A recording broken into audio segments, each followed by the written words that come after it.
Hello friends, good morning. Welcome to ask spoken English academy. मी आरती वाके एक नवीन video घेऊन तुमच्या समोर आली आहे.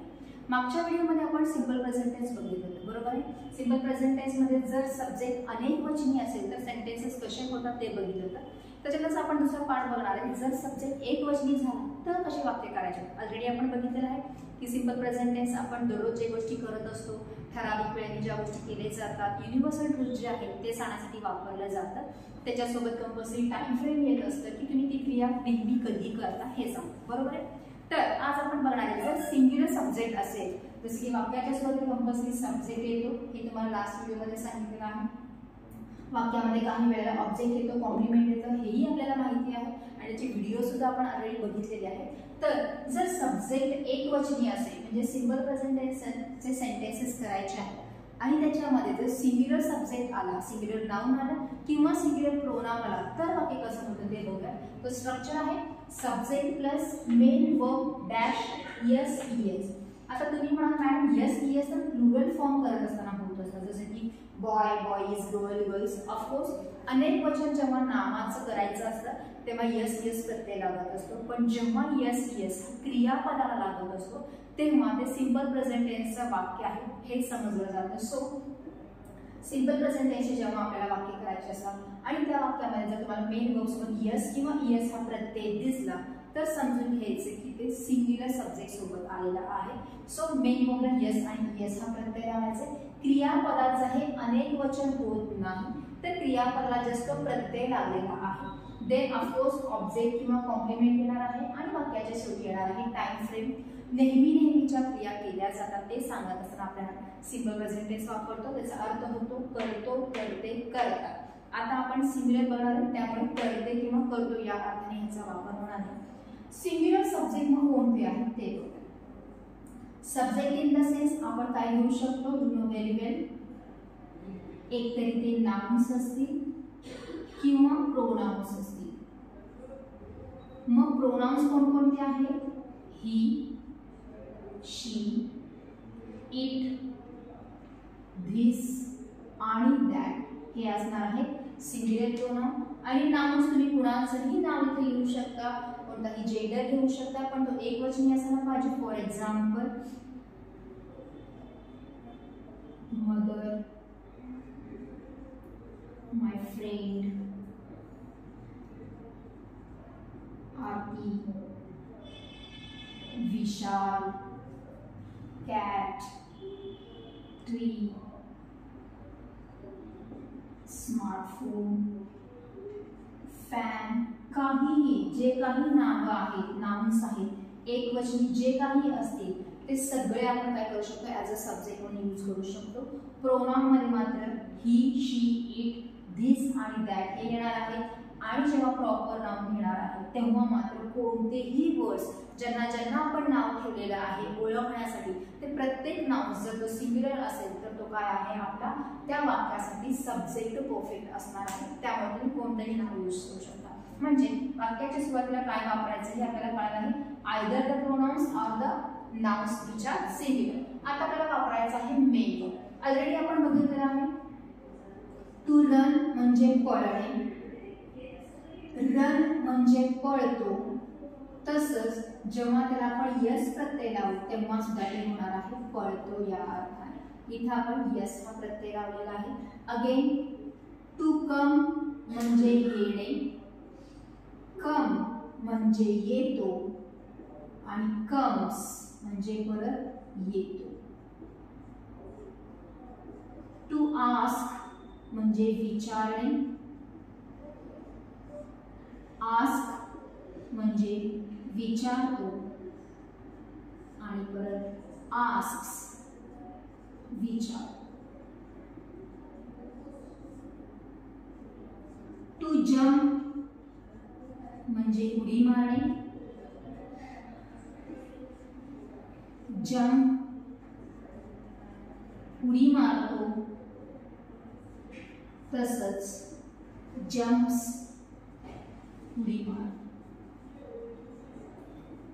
म्हणजे प्लुरल जर फॉर्म्स असतील सब्जेक्टचे तर आपण हा पहिल्या डॉट वाला वर्ड यूज करणार आहे रन, कम, आस्क आणि जम्प. पण तेच जर सिंग्युलर असेल तर आपण काय केलेलं आहे, त्या क्रियापदाला यस किंवा यस प्रत्यय लावलेला आहे. जसं रनचं झालं रन्स, कमचं झालं कम्स, आस्क झालं आस्क आणि जम्पचं झालं जम्प्स. कधी येणार आहे, जर आपला सब्जेक्ट सिंग्युलर असेल तर क्रियापदासोबत, मुख्य क्रियापदासोबत यस किंवा यस प्रत्यय लावणार आहे.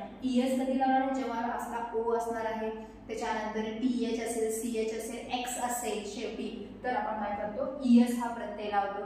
जसं की वाय जर असेल तर अगोदर कॉन्सोनंट असेल तर वाय जाऊन आय होतो आणि ईएस प्रत्यय लागतो. जसं फ्लाय, फ्लाईज, क्राय, क्राईज, हे आपण ईएस लावतो. जसं ओ असेल तर गोचं झालं गोज, त्याच्यानंतर कॅच, सीएच लास्ट आहे तर कॅचचं झालं कॅचेस. म्हणजेच जे क्रियापदाच्या शेवटी ओ, त्याच्यानंतर सीएच, एक्स किंवा वाय असेल तेव्हा आपण ईएस हा प्रत्यय लावणार आहे. अदरवाइज बाकीच्या सगळ्या क्रियापदाला आपण ईएस प्रत्यय लावू शकतो. जसं की प्ले, प्लेज, रन, रन्स, कम, कम्स, ईट, ईट्स, ड्रिंक, ड्रिंक्स, असं आपण काय करायचं आहे, ईएस लावून करू शकतो.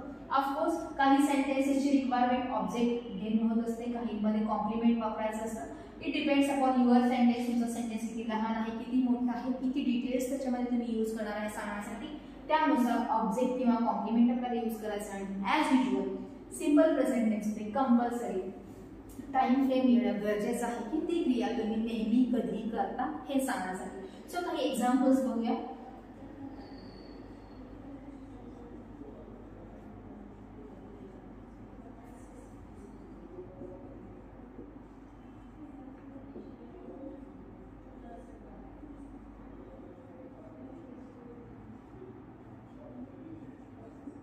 अगेन झिगझॅग करायचं आहे टाइमला आणि अंडरलाईन करायचं आहे क्रियापदाला.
See some sentences.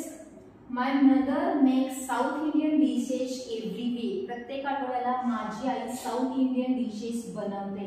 मेक हा क्रियापद आहे, त्याला आपण यस प्रत्यय लावलेला आहे कारण माय मदर हे काय आहे, सिंग्युलर आहे. एक वचनी काय आहे, तो करता आहे, त्यामुळे आपण मेकचं केलेलं आहे makes. Sonu runs at evening. Sonu एकटी आहे किंवा एकटा आहे. रन क्रियापदाचं पहिलं रूप आहे, एस प्रत्यय लावलेला आहे. कधी, संध्याकाळी. संध्याकाळी सोनू पळते.